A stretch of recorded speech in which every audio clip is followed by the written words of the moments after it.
আগামী 1 সেপ্টেম্বর 2026 থেকে পশ্চিমবঙ্গে সর্বস্তরে আমরা বাংলা ভাষাকে বাধ্যতামূলক কার্যকর করলাম।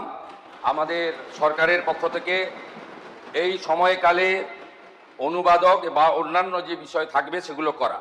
ভারত সরকার বা অন্যান্য রাজ্যের ক্ষেত্রে আমরা বাংলা ভাষাতে চিঠিপত্র করব, উত্তর দেব। তার সাথে সাথে ভারত সরকারের সঙ্গে যোগাযোগ সংক্রান্ত বিষয়ে আমরা বাংলা ভাষার সাথে হিন্দি ভাষাতেও উত্তর বা প্রশ্ন চিঠিপত্র আদান প্রদান করব। কিন্তু এই রাজ্যে সামগ্রিকভাবে সমস্ত সরকারি ক্ষেত্রে 1/9/2026 থেকে বাংলা ভাষাকে, আমাদের মাতৃভাষাকে আমরা এখানে কার্যকর করার সিদ্ধান্ত গ্রহণ করে মাননীয় কেন্দ্রীয় স্বরাষ্ট্র সমবায় মন্ত্রীর যে উপদেশ তাকে আমরা গ্রহণ করার সিদ্ধান্ত পশ্চিমবঙ্গ সরকারের পক্ষ থেকে ঘোষণা করলাম। মাননীয় মুখ্যমন্ত্রী একটি বিষয়ে সভাকে অবগত করবেন, আমি ওনাকে বলতে অনুরোধ করছি। মাননীয় অধ্যক্ষ মহোদয়, আপনাকে ধন্যবাদ জানাই। একটি বিবৃতি দেওয়ার সুযোগ করে দিয়েছেন আমাকে। কেন্দ্রীয় স্বরাষ্ট্র সমবায় মন্ত্রী মাননীয় অমিত শাহজি তার 3 দিনের পশ্চিমবঙ্গ প্রবাসের সময় তিনি গতকাল একটি চিঠি রাজ্যের মুখ্যমন্ত্রী হিসেবে আমাকে দিয়েছেন। আপনার অনুমতি নিয়ে আমি চিঠিটি পড়ছি। চলতি বছরটি ভারতের মহান শিক্ষাবিদ, রাষ্ট্রনায়ক এবং প্রখর চিন্তাবিদ ডক্টর শ্যামাপ্রসাদ মুখার্জির 125তম জন্মবার্ষিকী। ডক্টর শ্যামাপ্রসাদ মুখার্জি ভারতীয় ভাষাগুলির সংরক্ষণ, বিকাশ এবং তাদের ব্যাপক প্রয়োগের একনিষ্ঠ সমর্থক ছিলেন। তার দৃঢ় বিশ্বাস ছিল যে প্রশাসন, শিক্ষা এবং জনজীবনে ভারতীয় ভাষাগুলির যথাযথ স্থান পাওয়া উচিত। কারণ গণতান্ত্রিক শাসন ব্যবস্থা তখনই কার্যকর এবং জনমুখী হতে পারে যখন এটি জনগণের নিজস্ব ভাষায় পরিচালিত হয়। এই পরিপ্রেক্ষিতে আপনাকে এই অনুরোধ যে পশ্চিমবঙ্গে বাংলা ভাষার কার্যকর এবং ব্যাপক প্রয়োগকে প্রশাসনের প্রতিটি স্তরে উৎসাহিত করার জন্য প্রয়োজনীয় পদক্ষেপ নেওয়া হোক। বিশেষত এটা নিশ্চিত করা আবশ্যক যে ভূমি ও ভূমি সংস্কার কার্যালয় থেকে শুরু করে মুখ্যমন্ত্রীর কার্যালয় পর্যন্ত প্রশাসনের প্রত্যেকটি স্তরে ফাইল পরিচালনা, টিকা অর্থাৎ নোটিং, দাপ্তরিক চিঠিপত্র এবং সরকারি আদেশগুলি বাংলা ভাষায় করা হবে। এছাড়াও নাগরিক পরিষেবা, ডিজিটাল প্রশাসন ব্যবস্থা, আবেদনপত্রের নমুনা, শংসাপত্র, পোর্টাল, ওয়েবসাইট, মোবাইল অ্যাপ, প্রশিক্ষণ সামগ্রী, সার্বজনীন সূচক, সংবাদ বিজ্ঞপ্তি, অন্যান্য সমস্ত সরকারি যোগাযোগের মাধ্যমেও বাংলার প্রয়োগকে অগ্রাধিকার দেওয়া উচিত।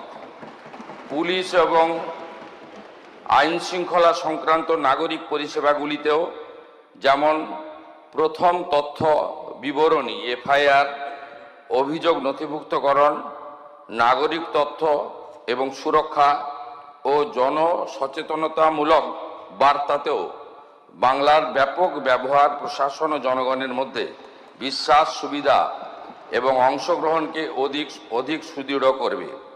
এছাড়াও ভারত সরকারের সঙ্গে দাপ্তরিক চিঠিপত্রের ক্ষেত্রে বিদেশি ভাষার পরিবর্তে বাংলায় এবং রাজভাষা হিন্দির প্রয়োগ করা যেতে পারে।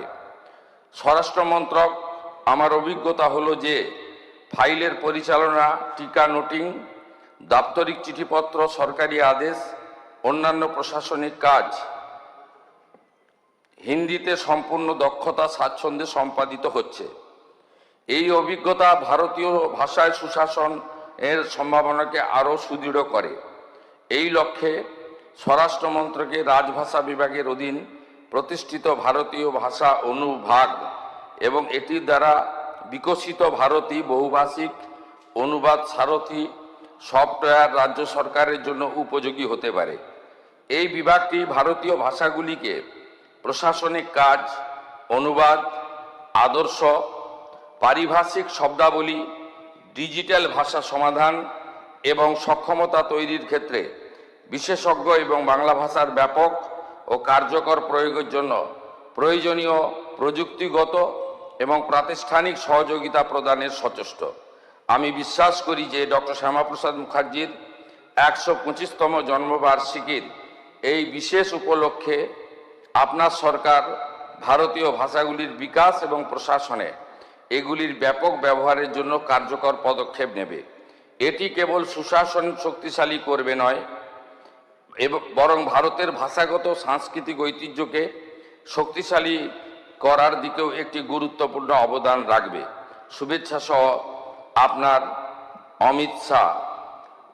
আমি এই পরিপ্রেক্ষিতে রাজ্য সরকারের পক্ষ থেকে ঘোষণা করছি, আগামী 1 সেপ্টেম্বর 2026 থেকে পশ্চিমবঙ্গে সর্বস্তরে আমরা বাংলা ভাষাকে বাধ্যতামূলক কার্যকর করলাম। আমাদের সরকারের পক্ষ থেকে এই সময়কালে অনুবাদক বা অন্যান্য যে বিষয় থাকবে সেগুলো করা। ভারত সরকার বা অন্যান্য রাজ্যের ক্ষেত্রে আমরা বাংলা ভাষাতে চিঠিপত্র করব, উত্তর দেব।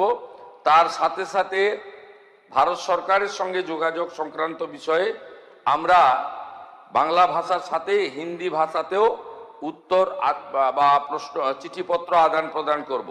কিন্তু এই রাজ্যে সামগ্রিকভাবে সমস্ত সরকারি ক্ষেত্রে 1/9/2026 থেকে বাংলা ভাষাকে, আমাদের মাতৃভাষাকে আমরা এখানে কার্যকর করার সিদ্ধান্ত গ্রহণ করে মাননীয় কেন্দ্রীয় স্বরাষ্ট্র ও সমবায় মন্ত্রীর যে উপদেশ তাকে আমরা গ্রহণ করার সিদ্ধান্ত পশ্চিমবঙ্গ সরকারের পক্ষ থেকে ঘোষণা করলাম। এবারে আমি মাননীয় অধ্যক্ষ মহোদয়কে বিকালে একটু টাইম চাইব, 10 মিনিট। এটা হলো বিগত সরকার 2011 সালে আসার পরে 21শে জুলাই কমিটি করেছিল, 21শে জুলাই কমিশন, রিটায়ার্ড জাস্টিস সুশান্ত চ্যাটার্জির নেতৃত্বে। আমি সেই রিপোর্ট আজকে বিকালে জনগণের সামনে প্রকাশ করব। সুশান্ত চ্যাটার্জি জাস্টিস, তিনি যা যা রেকমেন্ড করেছিলেন, যারা কালকে 21শে জুলাই করবেন তারা 15 বছর সরকারে ছিলেন, তারা কতটা কার্যকর করেছেন আর করেননি সেটা বিকালবেলা আমার তথ্য প্রমাণের ভিত্তিতে আমি বাংলার জনগণের সামনে রাখব। ধন্যবাদ মাননীয় মুখ্যমন্ত্রী। আমি এ বিষয়ে জাস্ট আপনাদের জানাচ্ছি, আমি যখন সভাপতি হিসাবে এখানে এলাম অধ্যক্ষ হিসাবে, তখন মাননীয় চিফ মিনিস্টারকে আমি বলেছিলাম আমি বাংলায় পুরো প্রসিডিংস করব বিধানসভাতে। উনি আমাকে সম্মতি দিয়েছিলেন এবং খুব উৎসাহ দিয়েছিলেন যে হ্যাঁ করুন। আমরা সেটা করতে পেরেছি, আমরা বিধানসভায় সব কিছুই বাংলাতে করা শুরু করেছি। সেটা হয়েছে মাননীয় আমাদের চিফ মিনিস্টারের উৎসাহে এবং আমাদের সবার ইচ্ছায়।